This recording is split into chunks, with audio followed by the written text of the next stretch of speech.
योगी, तालियां तालियां जोर, योगी योगी योगी योगी योगी योगी योगी योगी। हिंदू हृदय सम्राट योगी आदित्यनाथ जी, जोरदार ताली ਨਾਲ स्वागत करो।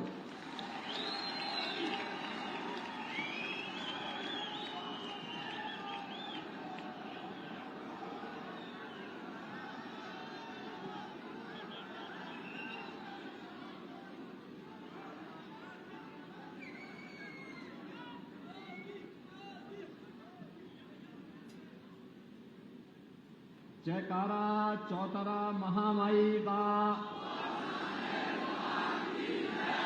जयकारा शेरावाली माई दा। भारत माता की, भारत माता की, भारत माता की। वंदे वंदे वंदे।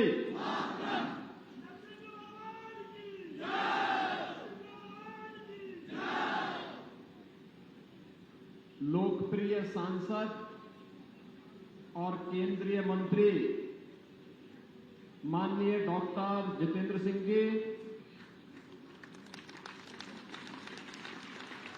भारतीय जनता पार्टी के प्रदेश के अध्यक्ष सम्मान्य श्री रविंद्र रैना जी, उत्तराखंड सरकार के मंत्री माननीय श्री धन सिंह रावत जी, भारतीय जनता पार्टी के रामनगर क्षेत्र से लोकप्रिय प्रत्याशी डॉक्टर सुनील भारद्वाज जी, उधमपुर ईस्ट के प्रत्याशी पूर्व विधायक और जो पहले इसी क्षेत्र से विधायक थे और जो जम्मू कश्मीर विधानसभा के सर्वश्रेष्ठ विधायक भी रहे हैं, श्री रणवीर सिंह पठानिया जी,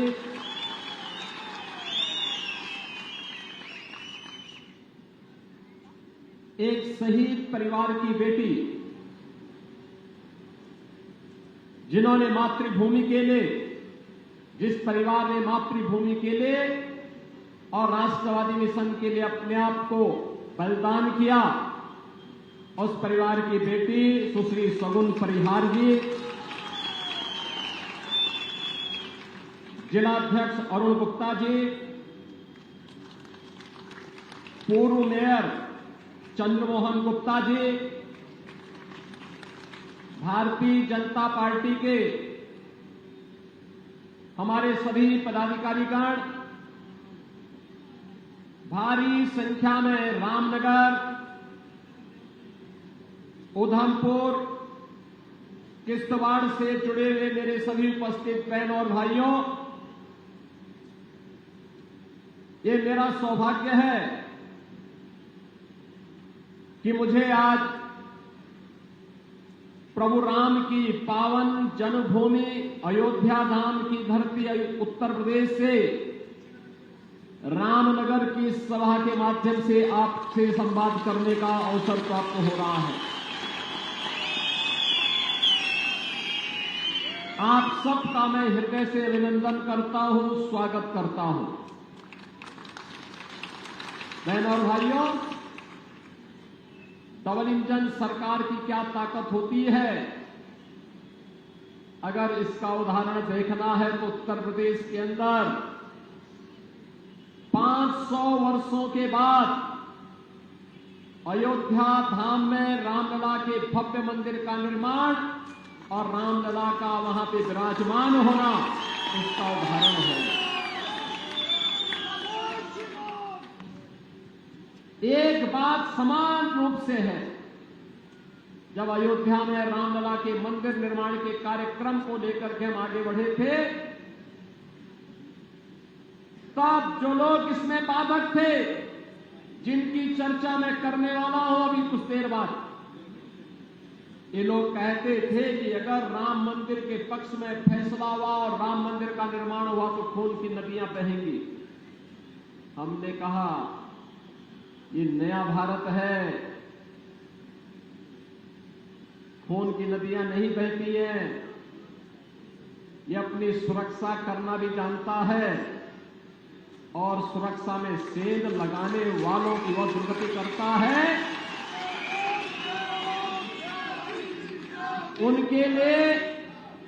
उनके लिए न कफन नसीब होगा, न 2 गज जमीन ही नसीब हो पाएगी। बहनों और भाइयों, परिणाम क्या रहा? पिछले 7-7.5 वर्ष में उत्तर प्रदेश में एक भी दंगा नहीं हुआ। सारे पर्व और त्योहार शांतिपूर्ण तरीके से मनाए जाते हैं और आज आप डबल इंजन सरकार के कारण वहां के विकास को देखेंगे तो उस विकास के लिए जम्मू कश्मीर भी हकदार है और इसी का आह्वान करने के लिए मैं आपके पास आया हूं। बहनों और भाइयों, मैं आपसे पूछना चाहता हूं, कौन लोग हैं वे जिन्होंने धरती के स्वर्ग को मजहरी उन्माद के पाप का एक गोदाम बना करके, वेयर हाउस बना करके यहां की जनता का शोषण किया, परिवारवाद को पनपाया, भ्रष्टाचार को पनपाया, अपने राजनीतिक स्वार्थ के लिए आतंकवाद को पनपाने का पाप किया था। ये लोग कौन थे? वह कोई और नहीं था, ये कांग्रेस, नेशनल कॉन्फ्रेंस और पीडीपी ही उस पाप के मुख्य जनक हैं। याद करिए जो बात ये लोग अयोध्या के बारे में कह रहे थे, यही बात इन्होंने जम्मू कश्मीर से, यानी जम्मू कश्मीर से धारा 370 के हटने के पहले भी कहा था। इन्होंने कहा था कि आर्टिकल 370 को अगर हटाएंगे तो खून की नदियां बहेंगी। बहनों और भाइयों, ठीक उल्टा हुआ। 370 और 35A को हटाने के साथ ही कश्मीर में विकास तेजी के साथ आगे बढ़ गया।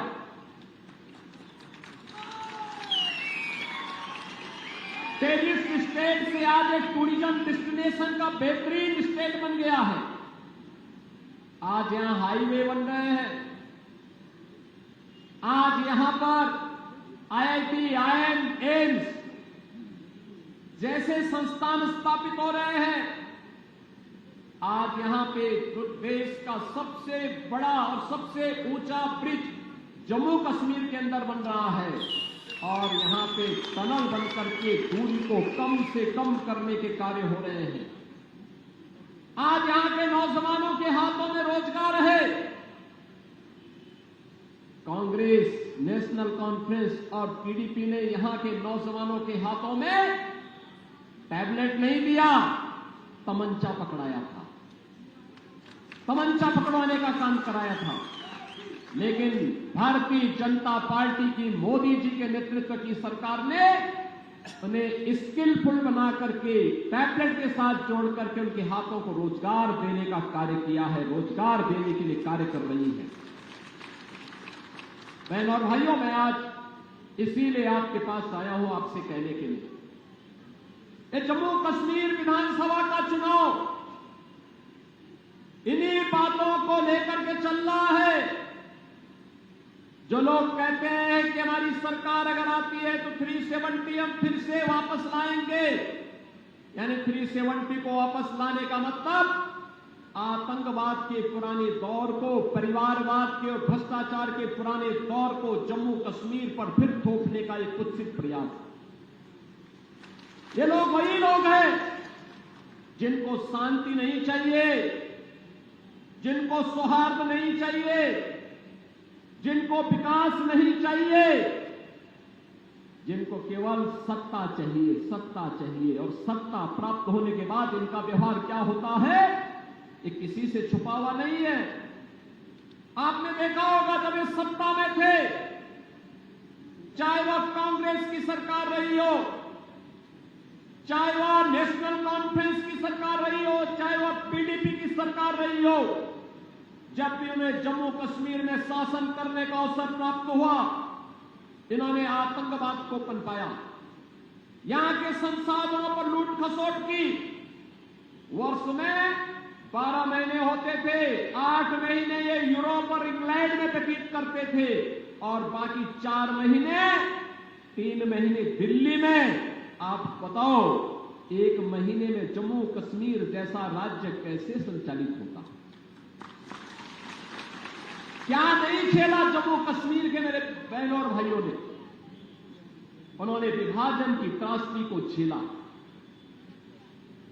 उन्होंने आतंकवाद को झेला, उन्होंने पलायन को झेला, उन्होंने उपेक्षा को झेला और फिर अंततः देवयोग से,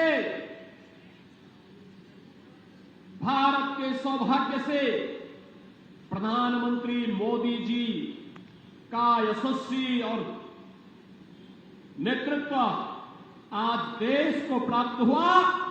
परिणाम हमारे सामने है। जो सपना 1952-53 में डॉक्टर श्यामा प्रसाद मुखर्जी ने देखा था, याद करिए, ये धारा 370 आर्टिकल 370 एक कांग्रेस के पापों की जड़ है। इस 370 को हटाने के लिए डॉक्टर श्यामा प्रसाद मुखर्जी ने अपना बलिदान दिया था और उस समय उन्होंने एक नारा दिया था, एक देश में 2 प्रधान, 2 विधान, 2 निशान नहीं चलेंगे, नहीं चलेंगे। इसके लिए उन्होंने अपना बलिदान दिया था। बलिदान की एक बड़ी परंपरा, लंबी परंपरा जम्मू कश्मीर के अंदर है। बहनों और भाइयों, भारतीय जनता पार्टी और भारतीय जनसंघ का एक एक कार्यकर्ता नारा लगाता था, जहां हुए बलिदान मुखर्जी, वह कश्मीर हमारा है। जहां हुए बलिदान मुखर्जी, वह कश्मीर हमारा है। और बहनों और भाइयों, 370 के हटते ही कश्मीर विकास की मुख्य धारा के साथ फिर से जुड़कर के तेजी के साथ आगे बढ़ गया। आज यहां टूरिज्म नहीं, आज टूरिस्ट आ रहा है। आज यहां पर सामूहिक नरसंहार नहीं, आज यहां G20 के समिट हो रहे हैं। G20 के अंतर्राष्ट्रीय सम्मेलन आज आपके जम्मू कश्मीर के अंदर हो रहे हैं। ये नया कश्मीर है, विकास के प्रति जो आग्रही बनकर के तेजी के साथ आगे बढ़ रहा है। और विकास ही नहीं, याद करिए, कांग्रेस, नेशनल कॉन्फ्रेंस, पीडीपी, इन तीनों की तिगड़ी, ये तिकड़मबाज है। यहां के भ्रष्टाचार को पनपाने वाली, यहां अराजकता को पनपाने वाली, यहां के विकास को रोकने वाली, यहां पे परिवारवाद को बढ़ावा देने वाली और यहां पे अपने स्वार्थ के लिए आतंकवाद को पनपाने वाली। इन्होंने लोक कल्याण का कार्य भी नहीं किया। याद करिए, आज मोदी जी के नेतृत्व में भारत के 80 करोड़ लोग फ्री में राशन की सुविधा का लाभ प्राप्त कर रहे हैं। 4 करोड़ गरीबों को एक प्रधानमंत्री आवास मिल गया है। 60 करोड़ लोगों को आयुष्मान भारत में 5 लाख रुपए की स्वास्थ्य बीमा का कवर प्रतिवर्ष प्राप्त हो रहा है। 10 करोड़ गरीबों को उज्ज्वला योजना का रसोई गैस का कनेक्शन मिल गया है। 12 करोड़ गरीबों के घर में एक शौचालय बन गया है। बहनों और भाइयों, कांग्रेस ने, नेशनल कॉन्फ्रेंस ने, पीडीपी ने यहां के बकरवालों को, यहां के गुजरों को, यहां के वाल्मीकि समुदाय के लोगों को, यहां के दलितों को उनके हकों से वंचित करके रखा था। भारतीय जनता पार्टी है, आज मोदी जी के नेतृत्व में उन्हें इनका उपहार उन्हें वापस दे रही है, उनके जीवन में परिवर्तन लाने का कार्य कर रही है। और इसीलिए ये लोग, कांग्रेस हो, नेशनल कॉन्फ्रेंस हो, पीडीपी हो, ये इसीलिए परेशान है। ये कहते हैं कि वापस आएंगे, समाप्त करेंगे। हम कहते हैं अब तुम्हें कभी वापस नहीं आना है। जितना लूट लिया है बहुत है। अब तो जनता जनार्दन इन तीनों की तिकड़मबाजी तिगड़ी को विदा करने के लिए संकल्प ले चुकी है और उस संकल्प के साथ जोड़ने के लिए ही बहनों और भाइयों आज मैं आपके पास आया हूं। आप सबसे कहने के लिए कांग्रेस नारा देती है, कहती हाथ बदलेंगे हालात। हाथ ने तो यहां के हालात को बदहाल किए हैं और इसलिए अब कांग्रेस हो या एनसीपी या एनसी या पीडीपी, इनके लिए अब कोई जगह यहां नहीं होना चाहिए और इसी के लिए आज मैं आपसे कहने के लिए आया हूं। बहनों और भाइयों, आप सबसे मेरा यही आग्रह है कि आज पाकिस्तान प्रस्त आतंकी जो ये जानते हैं कि अगर उन्होंने भारत के अंदर अब कहीं आतंकवाद को भड़काने का काम किया, आतंकवाद को पनपाने का काम किया या आतंकी गतिविधियों को कहीं न कहीं किसी भी रूप में उसे आगे बढ़ाने का प्रयास किया, तो उनकी दुर्गति क्या होने वाली है। ये नया भारत है, ये इसको बर्दाश्त करने वाला नहीं है। इसके सामने वह पूरी मजबूती के साथ खड़ा होकर के उसके पैरों को फाड़ने वाला है, उस दुर्गति तक पहुंचाने की स्थिति रखता है। जो मैंने पहले भी कहा कि आतंकवाद के लिए जीरो टॉलरेंस की जो नीति आज भारत की है, आतंकवादियों की वो दुर्गति करेंगे, न उन्हें ढकने के लिए कफन ही मिलने वाला है और न दफनाने के लिए 2 गज जमीन ही प्राप्त होने वाली है। बहनों और भाइयों, जम्मू कश्मीर के बारे में जब भारत के बारे में बात आती है, ये चुनाव इस बात को भी प्रदर्शित करने वाला है। हम लोग बचपन में गाते रहे हैं, बिना सिंध के हिंद कहां है, रावी बिन पंजाब नहीं, गंगा आखिर खुश हो कैसे जब तक संग चीनाव नहीं है। बहनों और भाइयों, पाकिस्तान आज परेशान है 2 कारणों से। एक, अपने ही कर्मों की सजा भुगत रहा है। बलूचिस्तान कहता हमें पाकिस्तान में नहीं रहना, क्योंकि बलूचिस्तान के लोग कहते हैं, बलूचिस्तान के लोग कहते हैं कि साहब पाकिस्तान की हुकूमत कहती सारी विदेशी है। ये बलूचिस्तान के लोग अपने को अलग कह रहे हैं। और याद रखना, भारत सरकार ने भी घोषणा की है कि water and terrorism don't flow together, यानी भारत सरकार ने एक साथ घोषणा की है, पाकिस्तान को 2 टुक कहा है कि आतंकवाद और सिंधु नदी का जल प्रवाह साथ साथ नहीं चल सकते। 1960 के सिंधु जल बंटवारे की समीक्षा करने का आदेश भारत सरकार ने दे रखा है। 1960 के जल बंटवारे का मतलब अभी तक तो पाकिस्तान के हाथों में इन 75 वर्षों में कटोरा आया है। अब एक एक बूंद पानी के लिए तरसेंगे लोग, एक एक बूंद पानी के लिए तरसने वाले हैं। बहनों और भाइयों, मैं तो आपसे ही कहने के लिए आया हूं, जम्मू कश्मीर के अंदर भारतीय जनता पार्टी की डबल इंजन की सरकार लाइए, सुरक्षा और विकास भी पाइए और सरदेव अटल जी का सपना भी साकार करिए, जिन्होंने कहा था कि हमें खंडित भारत नहीं अखंड भारत चाहिए, अखंड भारत का सपना साकार करना है। याद रखना, पाक अधिकृत कश्मीर तैयार बैठा है।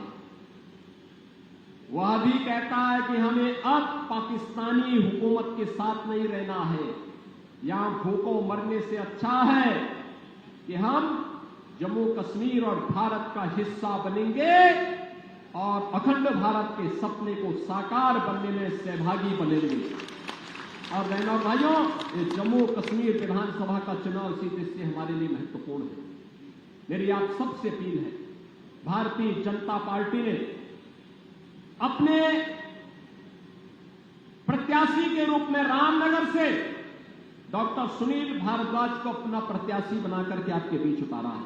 डॉक्टर सुनील भारद्वाज एक युवा और कर्मठ प्रत्याशी आपके बीच में है। ये रामनगर है, स्वाभाविक रूप से राजा राम के नाम पर और अयोध्या की स्मृतियों को भी आपके साथ जोड़ने के लिए रामनगर की स्मृति आपके साथ रहेगी। पिछली विधानसभा में सर्वश्रेष्ठ विधायक के रूप में जिस विधायक ने कार्य किया, ऐसे रणवीर सिंह पठानिया, ये उधमपुर ईस्ट के प्रत्याशी हैं। उधमपुर ईस्ट के प्रत्याशी के रूप में आपके बीच में है। और सुश्री सगुन परिहार, एक शहीद परिवार की बेटी। तीन लोगों ने, जिसमें से दो आज चुनाव बाकी हैं, लेकिन तीसरी बेटी भी इसलिए आई है कहने के लिए कि हमारे परिवार ने बलिदान इसलिए दिया है, हमारा परिवार बलिदान इसलिए दिया है जिससे जम्मू कश्मीर अखंड भारत के निर्माण में अपना योगदान दे सके। उनके पिता ने, उनके चाचा ने अपना बलिदान इसलिए दिया। इन तीनों प्रत्याशियों के लिए आज यहां पर जो चुनाव 1 अक्टूबर को है, जिसमें डॉक्टर सुनील भारद्वाज और रणवीर सिंह पठानिया, इन दोनों प्रत्याशियों के लिए कमल चुनाव चिन्ह पर आप सबसे विकास, सुरक्षा और सुशासन के लिए भारी बहुमत से भारतीय जनता पार्टी को विजयी बनाने के लिए आप सबसे करने के लिए आपके बीच आया हो। आप सबका आशीर्वाद इन प्रत्याशियों को प्राप्त होगा। दोनों हाथ ला करके मुझे आश्वस्त करो, आपकी आवाज उत्तर प्रदेश का अयोध्या धाम तक पहुंचनी चाहिए। दोनों हाथ ला करके बताइए, देंगे? तो मेरे साथ बोलेंगे, भारत माता की।